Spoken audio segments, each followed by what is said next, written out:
Europe 1, 11h, 13h, Pascal Praud et vous. Merci une nouvelle fois, Monsieur le Président. Merci Nicolas Sarkozy d'être avec nous ce matin. Je disais, il y a la grande actualité, l'actualité diplomatique sur laquelle vous êtes intervenu et sur laquelle on pourra vous interroger. Mais c'est vrai qu'il y a, dans le temps des combats, beaucoup de pages d'émotions de l'homme que vous êtes. Comment vous vivez ces moments-là? Et je voulais qu'on commence par la tragédie du vol Air France, Rio-Paris. Qu'on ne peut pas lire, d'ailleurs, sans avoir les larmes aux yeux, parce que vous écrivez, si invraisemblable que cela puisse paraître, je compris en regardant toutes les familles des voyageurs qui étaient à Roissy ce jour-là, je compris en les regardant que certains nourrissaient encore un espoir fou. C'était bouleversant. Je n'oublierai jamais ces moments où la vie des autres avait basculé dans le cauchemar. Et vous dites cette phrase, « Ce fut une expérience qui m'a profondément changé.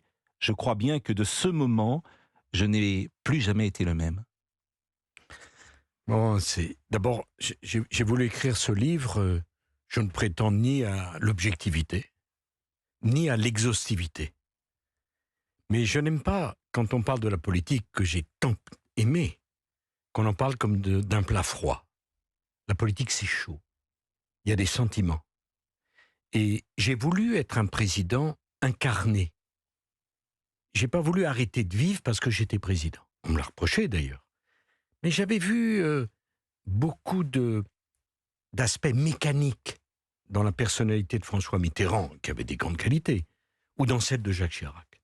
Beaucoup d'aspects mécaniques. Je me demandais souvent, j'ai été ministre à l'époque de Mitterrand, c'était la cohabitation. Et en regardant, je me demandais, mais qu'est-ce qu'il pense ? J'ai très bien connu Chirac, je l'ai connu, j'avais 18 ans, je l'ai aimé, on a combattu, on s'est détesté, on s'est rabiboché. Et souvent, je me suis demandé, mais qu'est-ce qu'il a dans le cœur ? Et j'ai voulu être un président qui n'arrête pas de vivre. C'est sans doute une faiblesse. Mais en même temps, je pense que quand on est président de la République, on doit rester un être humain. Alors, pour faire écho au drame du Paris-Rio, j'étais au Cap-Nègre et j'apprends que on n'a plus de nouvelles d'un avion. Vous savez, j'ai compris, hein. Immédiatement. Quand on n'a plus de nouvelles d'un avion, c'est très, très mauvais signe. Hein, parce que quand l'avion a un problème, à 15 000 mètres d'altitude, c'est rare qu'il y ait des survivants. Il y a eu cette petite extraordinaire qui a survécu aux Comores, on lâche des Comores, mais bon. Donc je comprends qu'il va y avoir des centaines de morts. Et les familles, les maris, les femmes, les parents, les frères, les sœurs se précipitent à Roissy pour avoir des nouvelles, pauvres gens. Hein, vous attendez votre mari, votre fils, votre fille, et puis on n'a plus de nouvelles de l'avion. Bon. Donc où ils vont ? Ils ne peuvent pas rester chez eux, c'est insupportable d'attendre. Donc ils vont à l'aéroport. Et à l'aéroport, qu'est-ce qu'ils voient ? Ils voient des avions qui partent et qui arrivent. Sauf le leur. Il y avait peut-être 300 ou 400 personnes rassemblées. Et pourquoi vous y allez-vous ? Pourquoi vous décidez ? Parce que je voulais leur dire. Je ne voulais pas le laisser dire par un fonctionnaire ou par quelqu'un. Air France. Mais tous les présidents n'auraient sans doute pas fait ça. Non, mais pas après, chacun fait comme il veut. Moi, je l'ai senti comme ça. Je dis, je pars du Cap-Nègre, je me pose directement avec l'avion présidentiel sur le tarmac de Roissy.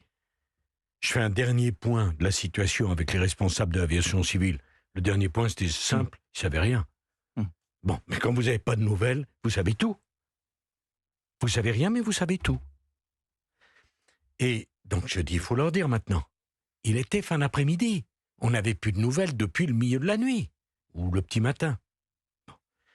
Donc ça suffit. Je dis, maintenant, il faut leur dire. On ne peut plus s'en sortir. Et à un moment donné, vous êtes dos au mur. Donc je rentre dans cette salle.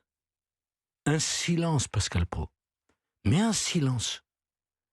Tous les yeux braqués sur moi. Pas d'agressivité, pas de colère, rien. Un silence.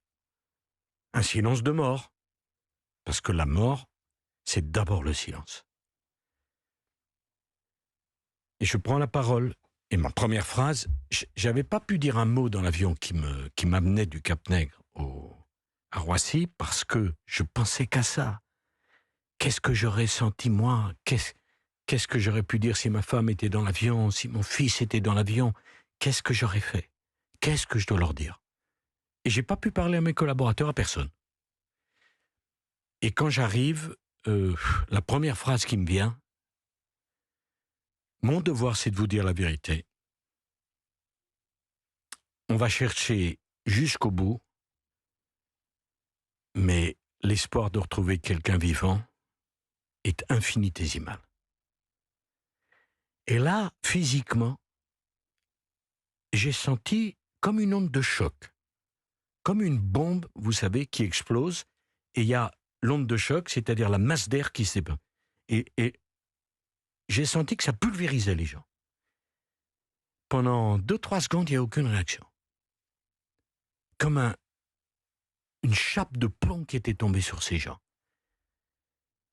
Et puis, ils ont réalisé, parce que le cerveau prend une information, mais le temps que le cœur accepte de l'analyser, il y a un décalage.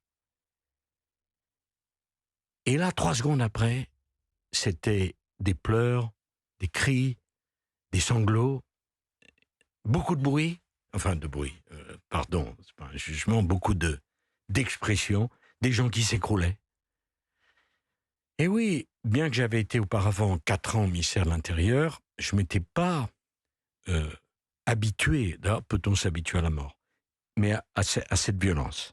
Et j'ai compris à ce moment-là mieux que la vie, c'était dur, c'était cruel, c'était d'une brutalité inouïe. Et après, 1 semaine ou 8 jours après, on fait une cérémonie à Notre-Dame. Il y avait une bougie par personne, je ne sais pas, il y avait 248 morts ou quelque chose comme ça.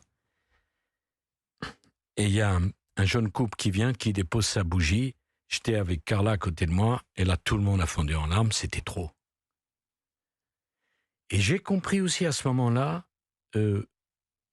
l'importance de la religion. Bon, tout le monde dit du mal de la religion, j'en parle sans réfléchir. Moi, je ne suis pas pratiquant, je suis chrétien, je suis de culture. Bon. Mais j'ai compris que devant la brutalité extrême et l'absence dans Notre-Dame de Paris qui n'avait pas brûlé, que les gens croient ou pas, Pascal Praud, il y avait un soulagement parce qu'on était tous ensemble. Voilà, alors, bon, moi j'ai voulu raconter ça parce que c'est ce que j'ai vécu. Non mais forcément, ça en dit beaucoup sur vous. Je pensais à ce que disait parfois François Mitterrand, la première qualité d'un président, c'est l'indifférence. C'est pas exactement quelque chose qu'on pourrait dire de vous. Non, mais je reconnais que ça peut être aussi une faiblesse pour moi. On me l'a d'ailleurs reproché, vous savez. Quand j'ai reçu les parents de cette petite jeune fille violée et tuée, il m'a fallu 1 demi-heure seule après pour pouvoir apaiser ma colère. Parce que je respecte M. Mitterrand, mais s'il y a bien quelque chose que je déteste, Pascal Praud, c'est l'indifférence. Parce que si on est un être humain, et si on aime la civilisation, c'est d'être concerné, pas d'être indifférent. Parce que celui qui est dans la rue, ou celui qui souffre, ça pourrait être votre frère, votre enfant ou votre père. On va marquer une première pause. Évidemment, j'ai lu Le temps des combats, j'avais lu également Passion, ça se lit d'ailleurs d'une traite. Il y a tellement de choses à dire sur la politique, mais également sur les portraits, sur les coups de griffe de temps en temps, et puis sur la vie privée. Vous parlez de Carla Bruni, vous parlez de votre fils Jean, il y a beaucoup de choses à dire. Vous allez pouvoir intervenir si vous le souhaitez. On va rappeler d'ailleurs le téléphone avec Géraldine. Le 01 80 20 39 21, 01 80 20 39 21, appel non surtaxé, Pascal. Et vous allez pouvoir interroger. Un mot sur l'expression coup de griffe, Pascal. Oui, si ça vous... il y a des gens que vous n'aimez pas beaucoup. Oui, je le dis. Oui, mais alors, dans ce cas, Pascal, si vous voulez faire un livre pour rien dire, vaut mieux pas faire de livre. Oui. La question n'est pas de donner un coup de griffe. La question, c'est de raconter la vie. La vie avec ses pleins et ses reliefs. Oui, puis ça fait sourire parfois. Parce que c'est vrai, par exemple, quand vous parlez de Jean-François Copé et que vous dites depuis son plus jeune âge, Jean-François Copé se croyait voué au plus grand rôle. Il n'était pas le seul dans ce cas, mais cela avait développé chez lui une arrogance assez marquée, un amour de sa propre personne sans doute disproportionné. On sourit. Mais tant mieux. Le lecteur peut sourire. Mais ce que je veux vous dire, c'est que je n'ai pas vocation... comme tous les bagarreurs, je n'ai pas de méchanceté. Parce que le bagarreur exprime. Celui qui est méchant, c'est celui qui n'exprime pas. Il faut toujours Donc, se méfier de c'est- ceux qui parlent pas. Oula, ça c'est sûr. Comme de ceux qui affichent une modestie militante. C'est toujours suspect. Bon. Et vous, ceux qui disent rien. Hein, parce que tu as rien dit, tu l'as déjà dit. Parce que ne rien dire, c'est déjà un programme. Et moi, j'ai voulu... Ça ne veut pas dire que M. Copé n'a pas de qualité. Et c'est pas pour démolir. Je suis plutôt un constructeur. C'est pour expliquer qu'on peut être au sommet du pouvoir et garder un cœur. Ça me semblait important. Eh bien, nous allons d'abord garder notre cœur. On va essayer en tout cas, mais on va laisser passer une page en couleur. Je le disais hier parce que c'était André Arnaud qui disait cela dans cette grande maison d'Europe 1. J'ai eu également Jean-Pierre Elkabbach tout à l'heure avant cette émission et Jean-Pierre me disait que la première fois que vous avez fait une interview en radio, c'était à son micro. Jean-Pierre c'est Elkabbach. C'est vrai, il m'a donné ma chance. Il m'avait fait attendre 5 ans avant. Ah oui. Parce que à mon époque, quand j'étais jeune, il fallait galérer pour être invité à vos micros. Parce que maintenant, il y a plus de micros que d'invités.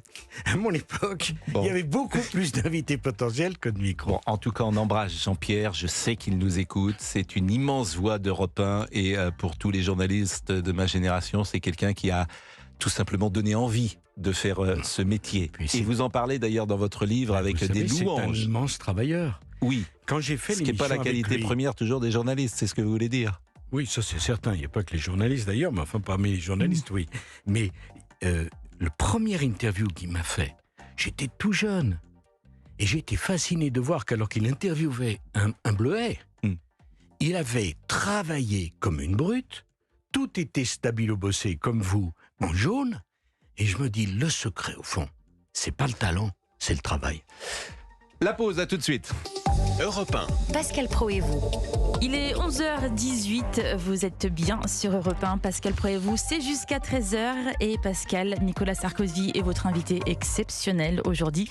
L'ancien président de la République est venu répondre à toutes vos questions. Et je le remercie une nouvelle fois d'accorder sa première interview radio à Europe 1. Monsieur le Président, il y a beaucoup de choses, je le disais dans votre livre et sur le rôle que vous faites de président. Florence Cassé, c'est extrêmement intéressant parce que c'est une jeune femme qui est donc détenue au Mexique d'une manière injuste et vous intervenez. Vous allez d'ailleurs avoir une audience avec le pape et vous allez lui demander d'intervenir. Et vous écrivez, c'est vraiment l'idée que je me fais du rôle du président de la République que d'aller porter secours à ceux de nos compatriotes qui se trouvent abandonnés de tous. Et elle était abandonnée de tous. Oui, Florence Cassé, je ne la connaissais pas.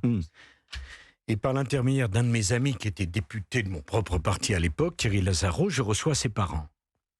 Je vois un couple merveilleux de dignité, vraiment sympathique et désespéré. Leur fille venait d'être condamnée à près de 70 ans de prison et était dans une des prisons les plus dures au Mexique, alors qu'ils étaient persuadés de son innocence. Mais Pascal Praud, même si j'avais été persuadé de sa culpabilité, je l'aurais aidé. Parce que si elle avait fait quelque chose de mal, c'était en France, dans son pays, qu'elle devait purger sa peine. Et donc, j'ai donné ma parole à ces gens que j'allais les aider. Et au fur et à mesure, je suis rentré dans le dossier, j'ai vu qu'elle était innocente. On ne pouvait pas la laisser tomber. Elle a quand même fait plus de 6 ans de prison. Et donc, comme le président mexicain de l'époque était vraiment avec un ministre de l'Intérieur corrompu, qui est d'ailleurs en prison aujourd'hui aux États-Unis, j'ai essayé de l'aider du mieux que je pouvais, et la seule personne qui vraiment pouvait m'aider, c'était le pape, Benoît XVI, et parce que l'influence de l'Église est énorme au Mexique. Et un jour, le pape me recevait, on avait passé 1 heure dans son bureau, moi j'aimais beaucoup cet homme. C'est un homme très intelligent, merveilleux, qui a passé sa vie à réfléchir sur 2 mots qui sont en général présentés comme contradictoires et qui, pour lui, c'est le sens de sa vie, le mot raison et le mot foi. Voilà, un homme qui a passé sa vie à réfléchir là-dessus. Ça vous le rend sympathique déjà. Hein? Et à la fin de l'entretien, je lui dis, très Saint-Père, j'ai vraiment un service à vous demander. Bien sûr, me dit-il. J'ai une protégée qui vient d'être condamnée, je crois, à 68 ans de prison. Et pour vous dire la qualité de cet homme, au lieu de se dire, oh, à se protéger, il joint ses mains en signe de prière et il me dit « Oh la malheureuse ». Vous voyez déjà l'humanité, la réflexion. Je lui dis « Écoutez, très Saint-Père, j'ai une conviction, elle est innocente, mais je vous demande de saisir l'Église mexicaine, qu'ils fassent leur propre enquête, et en fonction des résultats, vous déciderez si vous l'aidez ou pas. » Ils ont fait l'enquête, on a compris que Florence était innocente, et peut-être tous les 2 ou 3 mois, j'appelais Florence dans sa prison. Elle pleurait beaucoup, pauvre fille, vous vous rendez compte. Et un jour, je lui dis, écoutez Florence, j'ai parlé avec le pape de votre situation. Elle a fondu en larmes, elle est devenue très violente. Elle m'a dit, mais c'est pas bien de me mentir alors que je suis en prison, je suis au fond du trou. Ça me faisait penser à Zola, hein, qui faisait l'appel pour défendre Dreyfus. Hein. Il y a une magnifique lettre de Dreyfus au fond de sa prison, qui écrivait au garde des Sceaux de l'époque. Mais j'ai dit, mais c'est vrai, Florence, je vous assure, c'est vrai. Et finalement, on l'a fait sortir de prison. Eh bien, si le grand pouvoir du président de la République ne sert pas à aider des gens abandonnés de tous au fond du trou, à quoi il sert? À quoi ça sert une vie si jamais, à un moment ou à un autre, on a envie de tendre la main à quelqu'un qui est en train de se noyer? C'est quoi? À quoi ça sert d'avoir ce pouvoir-là? Et c'est pourquoi on a voulu commencer par ces 2 exemples du rôle que vous vous faites. Alors, c'est très intéressant. Ça m'a beaucoup coûté parce que Mme Aubry, qui était à l'époque patronne du Parti Socialiste, qui avait le cœur à gauche, qu'elle soit à gauche, c'est sûr, qu'elle ait un cœur, ça reste à démontrer, m'a traité d'immature, allant au secours de quelqu'un de forcément coupable et de mettre en cause les relations franco-mexicaines. D'abord, elle ne savait rien s'il était coupable, mais Pascal Praud, même s'il avait été coupable, on n'abandonne pas les gens. Jamais. Surtout quand ils sont dans l'épreuve.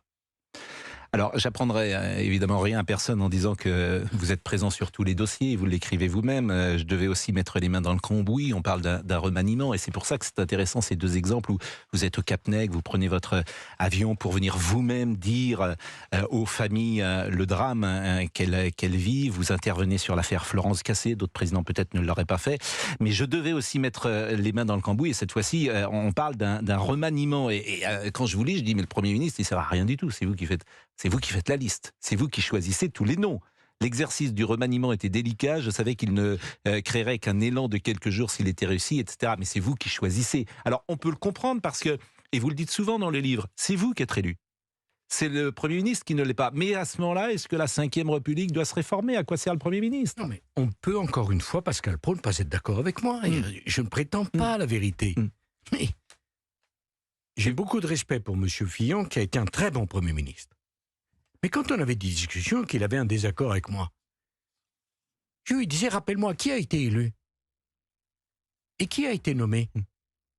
Dans le système démocratique, celui qui décide, c'est celui qui est élu, pas celui qui est nommé. Et vous lui disiez ça comme ça? Absolument. Pourquoi? Il ne fallait pas le dire? Non, mais je vous pose la question. Oui, et que vous répondez-il? Parce qu'il est intelligent, il a parfaitement compris. Le travail du Premier ministre, c'est que le président qui l'a nommé soit content et satisfait.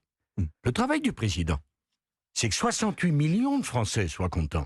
C'est pas de la même nature. Alors, je me suis beaucoup posé la question de savoir au moment de la réforme constitutionnelle de 2008, est-ce qu'il fallait ou non supprimer le poste de Premier ministre? J'ai conclu que non.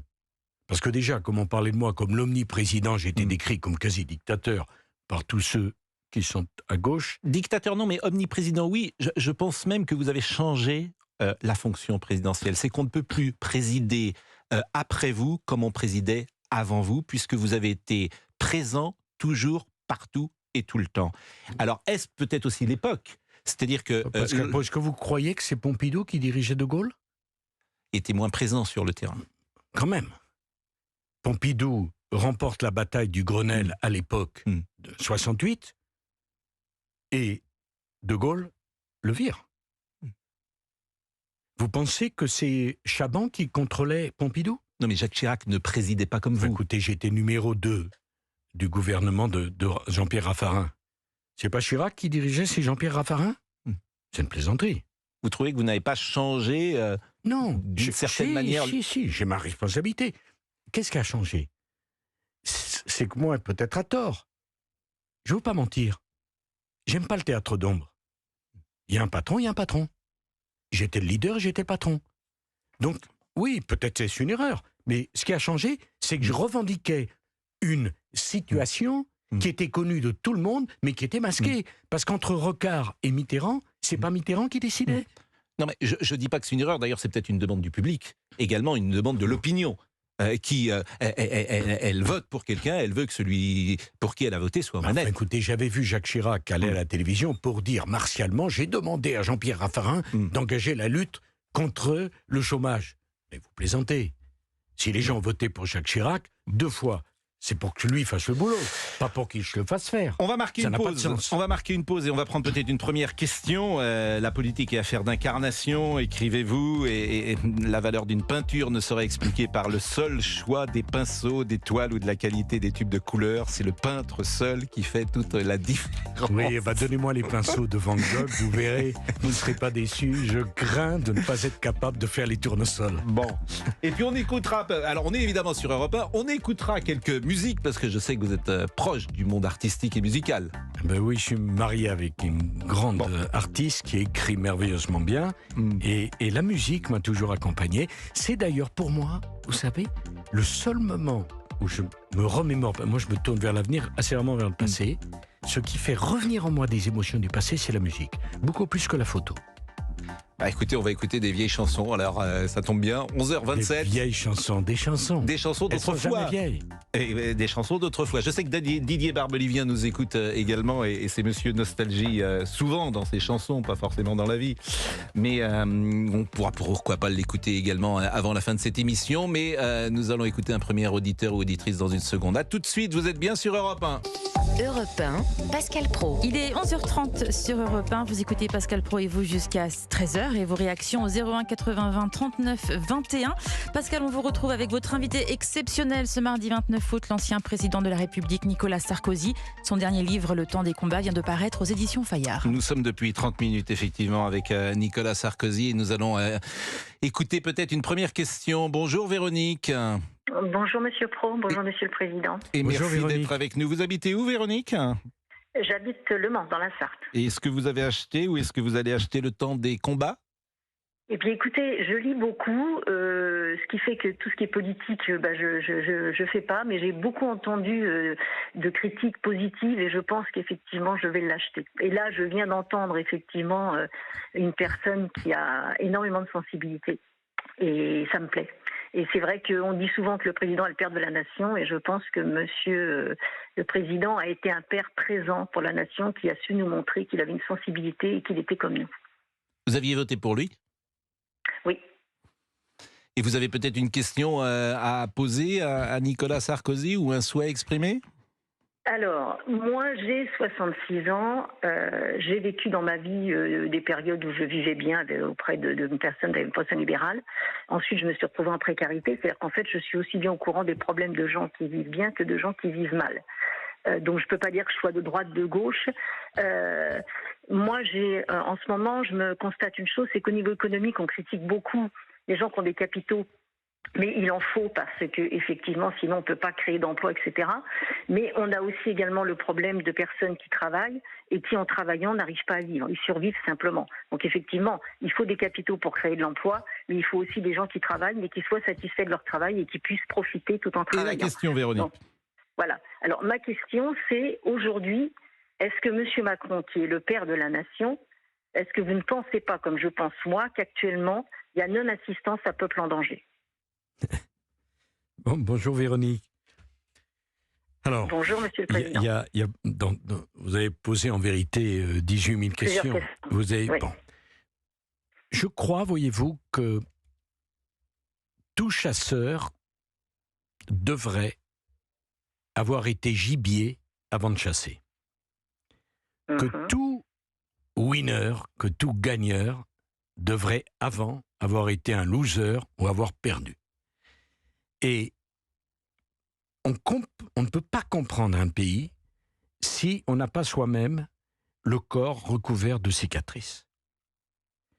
Parce que la vie n'est qu'un long continuum d'épreuves, et le bonheur est dans l'épreuve surmontée, jamais dans l'épreuve évitée, en attendant la prochaine. Et j'ai compris ça moi-même lorsque j'ai divorcé, malheureusement, publiquement. Et donc, ce que vous avez dit sur la sensibilité me touche beaucoup. Alors après, Monsieur Macron, moi je ne suis plus dans la politique, mais je ne vais pas fuir. Raymond Aron a dit quelque chose de fantastique, comme tous ces génies. En une phrase, il résume tout.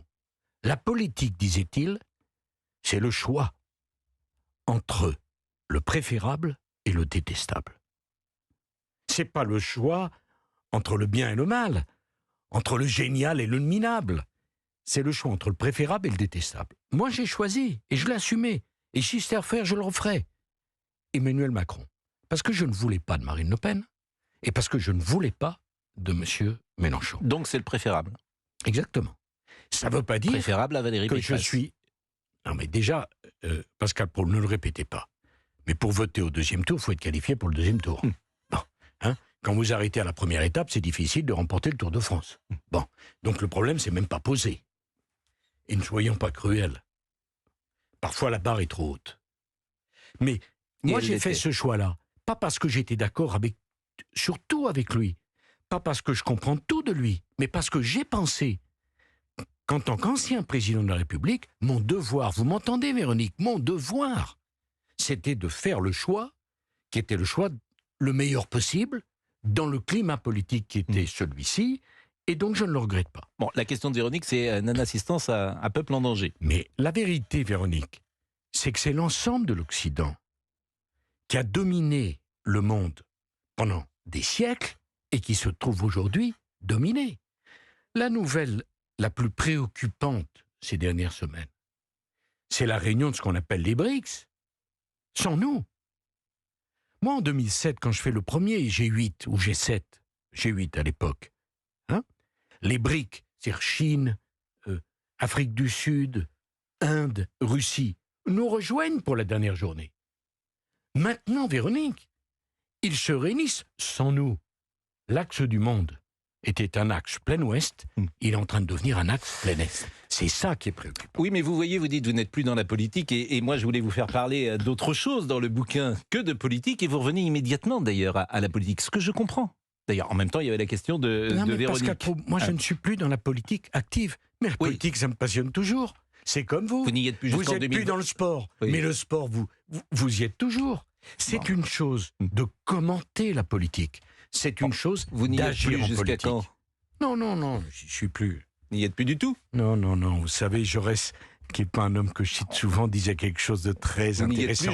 C'est en allant vers la mer que le fleuve est fidèle à sa source. Bon. Quelle est la caractéristique, Pascal Praud, de l'estuaire ? Eh bien, il est plus large que la source. Donc, il faut aller vers l'élargissement et ne pas remonter à la source.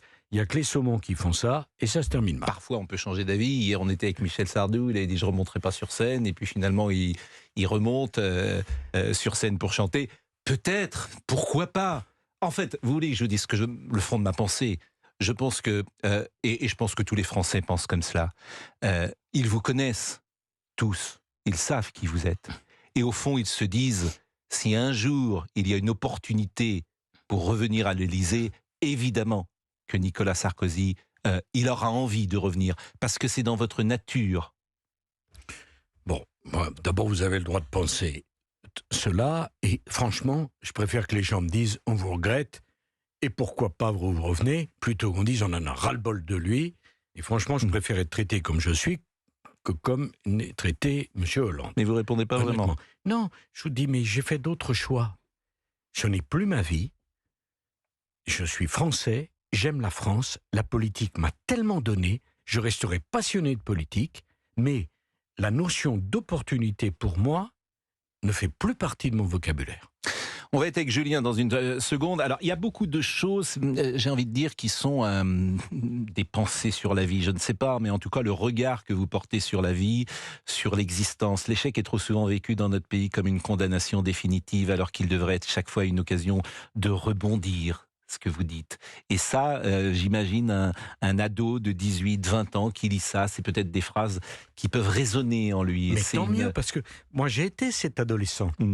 Dans l'immeuble où on habitait, j'étais élevé par ma mère, que j'adorais, qui était divorcée et qui m'a élevé seul, et qui a travaillé très dur pour nous. ses 3 fils. Mais on était tellement peu connus que même dans notre immeuble, on ne nous connaissait pas. Et je me disais, j'avais 13-14 ans, je me disais, mais comment je vais sortir de cette petite vie ? Je voulais pas m'ennuyer, j'avais peur de m'ennuyer. Je rêvais d'un destin immense. Et je l'ai payé cher. Mais j'y suis arrivé. C'est pas possible d'être moins connu que je l'étais. Le premier meeting auquel je participe, c'était pour Chabandelmas à Boulogne en 1974. Pascal Praud, il me laisse même pas rentrer dans la salle. Et ce soir-là, j'ai serré les poings, je me dis, un jour, c'est moi qui serai sur scène. Si moi je l'ai fait, d'autres peuvent le faire. Et si ma vie peut servir à quelque chose... Tout le monde n'a pas votre nature. Non, attends. Tout le monde n'a pas votre après, talent. Non. C'est comme un sport. Il y a beaucoup de chance. Non, attends. Vous aimez le sport. Tout le monde n'est pas Mbappé, tout le monde n'est pas Federer. C'est un grand philosophe qui a dit ça à Johnny Hallyday, qu'on me donne l'envie. L'envie, c'est la clé. Les gens pensent que ça joue à l'intelligence, au talent. Non, ça se joue à l'envie. J'avais envie de brûler les planches. J'avais envie de faire cela. Et si des jeunes, vous savez, parfois... Hier, j'étais à Saint-Raphaël, un jeune de 16 ans qui vient et me demande de signer le livre. Il me dit, vous m'avez beaucoup inspiré, monsieur. Je dis, mais écoute, tu rigoles, t'avais 4 ans quand je suis parti, mon gars. Oui, mais quand même, j'ai tout vu. Tant mieux. Si ça peut te donner de l'espérance. Si moi, j'y suis arrivé, d'autres peuvent y arriver. En tout cas, il y a une chose. Toute ma vie, Pascal Praud, on m'a dit, c'est trop tôt. Les mêmes m'ont dit ensuite, c'est trop tard. Et ce que je peux dire à ceux qui nous écoutent, n'écoutez jamais ceux qui vous disent que vous avez trop d'ambition, que vos rêves sont trop grands. Il faut rêver grand. Il faut rêver grand quand on est jeune, parce que la vie, elle s'occupe de réduire vos ambitions. Ne les réduisez pas vous-même. On était hier avec Michel Sardou, je l'ai dit, et il regrettait qu'il n'y ait plus assez de musique sur Europe 1, qui était une station musicale jadis, où peut-être il y avait plus de musique avec Lucien Maurice et d'autres directeurs. Alors, on va écouter quelques notes de musique peut-être, et vous en avez parlé à l'instant de ce grand philosophe. Et je rêvais de Johnny. Et dès que Johnny était dans les 100 km, je me débrouillais pour acheter un ticket pour aller voir. Je ne connaissais pas, bien sûr. Et en 2006, j'ai fait un grand meeting à Marseille. Et au premier rang, il y avait Johnny. Et pour moi, ce jour-là, qui avait tellement rêvé, petit garçon, de cette idole, et de voir mon idole qui était au premier rang, je lui ai dit, tu sais, Johnny, c'est un grand moment, c'est peut-être une des rares fois où j'ai eu un peu le trac avant de monter en scène. Vous êtes sur Europe 1, il est 11h42, nous sommes avec Nicolas Sarkozy, vous allez pouvoir l'interroger, on a encore beaucoup de questions, des questions qui seront aussi plus politiques et pourquoi pas plus polémiques tout à l'heure. Dans une seconde, nous revenons, à tout de suite. Europe 1. Pascal Praud et vous. 01 80 20 39 21, c'est aussi le numéro que vous composez pour réagir dans votre nouvelle émission Pascal Praud et vous. Pascal, on vous retrouve avec votre invité Nicolas Sarkozy que vous recevez ce matin. Il y a beaucoup de choses, Monsieur le Président, que vous dites et vous parlez de vous parlez des voyages, votre mère qui souhaitait vous encourager à voyager et vous regrettez aujourd'hui peut-être que pour certains avec... le danger climatique, les avions restent au sol et certains proposent aux jeunes précisément de ne pas bouger, ça vous agace. Et puis vous dites des choses, des éléments de personnalité, moi qui m'ont intéressé. L'équilibre est difficile à atteindre entre la grande confiance en soi que nécessite l'action politique au plus haut niveau et l'image d'arrogance qu'elle peut produire sur les observateurs, y compris les moins engagés. Je trouve que c'est assez intéressant toute cette partie du livre.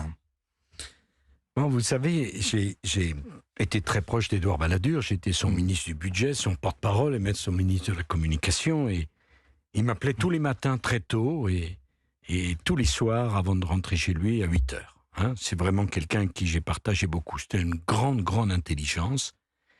Mais j'ai remarqué que quand on est intelligent à ce point, sur toute situation, on voit immédiatement les avantages et les inconvénients. Et parfois, on en tire la conclusion qu'il ne faut pas choisir. Et pour faire quelque chose de grand, parfois, il faut bien sûr réfléchir, analyser, mais les décisions les plus importantes dans sa vie, on fonce. On fonce quand on se marie. Hein, si vous devez réfléchir pendant 5 ans pour savoir si vous aimez votre femme ou votre mari, laissez tomber, c'est que vous l'aimez pas. On fonce quand on rentre dans une maternelle. Quand on fait un enfant. Quand on rentre dans une maternelle. Non, mais ça, c'était le destin et l'opportunité. C'est trouvé comme ça. Et donc, parfois, trop de réflexion peut conduire à l'inaction. Parce qu'on voit tous les dangers et pas les avantages. Et quand on se retourne sur sa vie, ceux qui nous écoutent retournent en vie, les grandes décisions qu'ils ont prises. Est-ce qu'elles sont le fruit de la réflexion ou est-ce qu'elles sont le fruit de l'émotion? Si on devait réfléchir avant de faire un enfant, on ne ferait pas. Si on devait réfléchir avant de se marier, on devrait parfois. Peut-être. Mais les sentiments, c'est le cœur. La réflexion, c'est le cerveau. Et parfois, les gens aiment avec le cerveau et réfléchissent avec le cœur. C'est le contraire. Donc, j'ai voulu dire là-dessus qu'il faut y aller. Et évidemment, c'est tellement rare d'être un leader qui assume que ça peut donner l'impression de brutalité. Et peut-être qu'il m'est arrivé, certainement il m'est arrivé de donner cette impression-là. Que la confiance en soi peut effrayer, peut faire peur. Mais s'il n'y a pas de confiance en soi, comment on monte en haut de l'arbre le plus haut de la forêt? Et une fois qu'on est en haut, là-haut, tout là-haut, sur l'arbre le plus haut de la forêt, on ne va pas se plaindre que le vent souffle plus fort. Si vous ne voulez pas de vent, vous descendez. Mais on ne peut pas monter et vouloir le calme. Alors des questions bien sûr, et c'est le jeu de cette émission. Vous allez rester jusqu'à 13h avec nous? Je reste tant que vous ne me mettez pas dehors. Ah alors écoutez, moi je me sens illégitime. Là j'achète, si j'ose dire, parce qu'il y a aussi forcément des questions plus politiques qu'on pourra vous poser. Ces questions-là, effectivement, c'est vous qui en parlez dans le livre. On parlera évidemment de votre vie privée également, puisque vous évoquez Carla Bruni, vous évoquez votre fils Jean. Mais Julien va vous poser une question sur Europe 1 à 11h49. Julien. Bonjour Monsieur Pro et bonjour Monsieur le Président. Bonjour Julien. Vous avez 21 ans, Julien. Oui, 21 ans, c'est ça. Est-ce que vous rêvez d'être président de la République? Pas forcément, mais si je peux être utile à mon pays d'une certaine manière, oui, avec plaisir.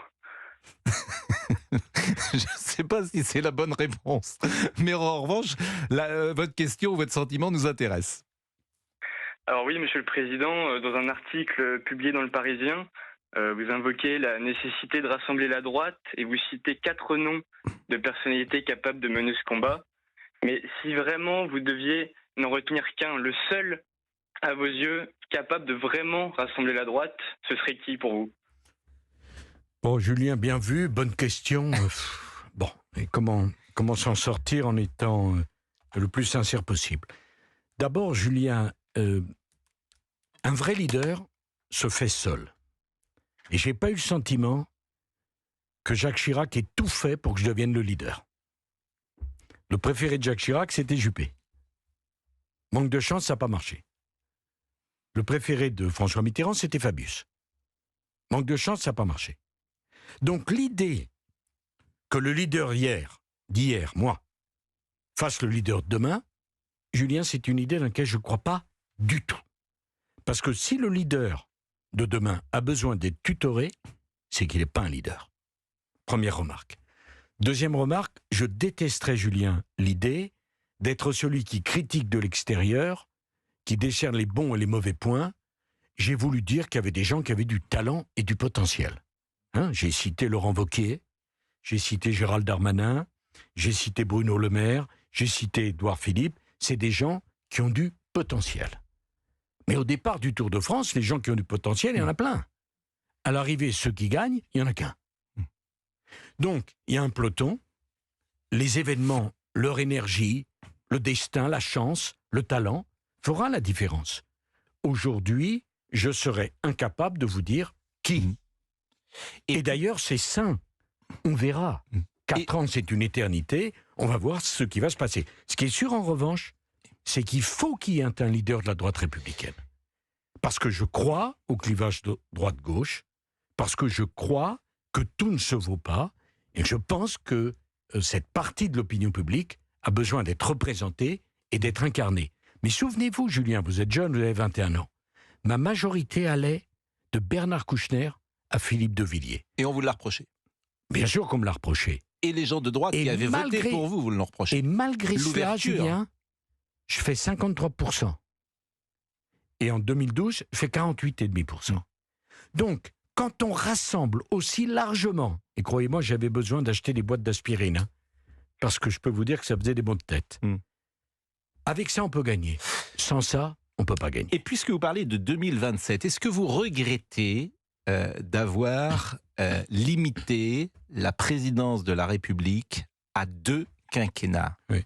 Parce que c'est vrai que la 5e, elle a évolué fortement avec le septennat devenu quinquennat et avec l'impossibilité pour celui qui a déjà fait 2 quinquennats de se représenter. Est-ce que vous regrettez? Non, il peut se représenter. Oui, mais pas tout de suite. Mais pas tout de suite. Est-ce que vous regrettez ce choix? Non, je comprends qu'on puisse me le Ça serait à refaire, Je le referai exactement, vous savez pourquoi? 10 ans au pouvoir, avec la médiatisation d'aujourd'hui, c'est immense. Mais c'est le peuple qui décide. Non. S'il n'en veut pas, il le rejette. Le pouvoir, c'est dangereux. On s'y habitue. C'est une drogue dure. 10 ans, c'est largement suffisant. Si vous regardez la Ve République, vous regardez de près l'histoire de la Ve République, vous verrez qu'il y a la malédiction du 2e mandat. Général de Gaulle, sa femme ne voulait pas qu'il se représente. Son 2e mandat a été une horreur pour lui. Il a eu 68 et le référendum de 69. Le grand général de Gaulle, le personnage de l'histoire, celui qui a sauvé la France, renvoyé chez lui comme une personne qu'on congédie. Si vous regardez le 2e mandat de François Mitterrand, avec les affaires. Pas simplement, avec tout le reste, et la cohabitation, et la maladie. Si vous regardez le 2e mandat de Jacques Chirac, le référendum de 2005, et d'une certaine façon la cohabitation avec moi, qui n'était pas certainement pour lui la plus agréable. Donc vous referiez la même chose. Et sur le septennat, c'est très long. Vous imaginez 15 ans dans une démocratie? Le septennat? Moi, je pense que vous savez, 7 ans, on se dit 7 ans non renouvelables. Vous pensez que les Français... La France, c'est un pays difficile à gouverner. Pas non renouvelable forcément, mais c'est-à-dire qu'il y a un paradoxe. Vous parlez de temps long, et vous avez raison, et il faut du temps. Et peut-être que 5 ans, c'est court. Regardez, on est déjà en élection présidentielle pour 2027. C'est-à-dire que le fait qu'Emmanuel Macron ne puisse pas se représenter fait qu'aujourd'hui, la bataille a commencé. Ce n'est pas ça qui fait ça. Excusez-moi. On a fait la réforme des retraites de 60 à 72 ans, à 62 ans, en 2011, un an avant la fin de mon mandat. Les 5 années, utilisons-les de la première seconde jusqu'à la dernière pour faire, avant de demander 15 ans. Vous savez, ça me fait penser à ces étudiants qui se disent « Oh, j'ai le temps, j'ai 3 mois pour préparer les examens » et qui se retrouvent 3 jours avant avec un programme de révision. Je ne pense pas que ça se calcule comme ça. Alors, commençons à travailler à la première seconde jusqu'à la dernière et on verra bien. Et une dernière anecdote, très jeune, j'ai rencontré Margaret Thatcher. Elle avait quitté le pouvoir, j'avais été la voir à Londres, d'un personnage historique. Et j'ai vu ensuite le film qui a été fait sur elle. Et Margaret Thatcher a été mise dehors par son propre parti et remplacée par un inconnu qui s'appelait John Major, qui a d'ailleurs pas fait grand-chose. Hein? Margaret Thatcher était au pouvoir depuis 10 ans. Elle n'entendait plus rien, elle ne voyait plus rien. Parce qu'au pouvoir, on s'enferme. On est persuadé de faire le mieux. On n'écoute plus. On décolle du sol, c'est dangereux. Il faut qu'il y ait un terme. Et la démocratie, c'est mettre un terme à toutes les bonnes choses. Nous, on ne va pas mettre un terme à cet entretien puisque vous allez rester jusqu'à 13h. Vous avez gagné 1 heure supplémentaire. Je ne sais pas si c'est vous, les auditeurs, mais c'est intéressant d'écouter effectivement cette place si particulière, disons-le, d'être chef de l'État et quel État qu'est la France, d'avoir parfois les coulisses et puis les polémiques et puis les questions politiques qu'on pourra vous poser juste après les infos et le flash de 12h. À tout de suite. Europe 1, il est 11h57.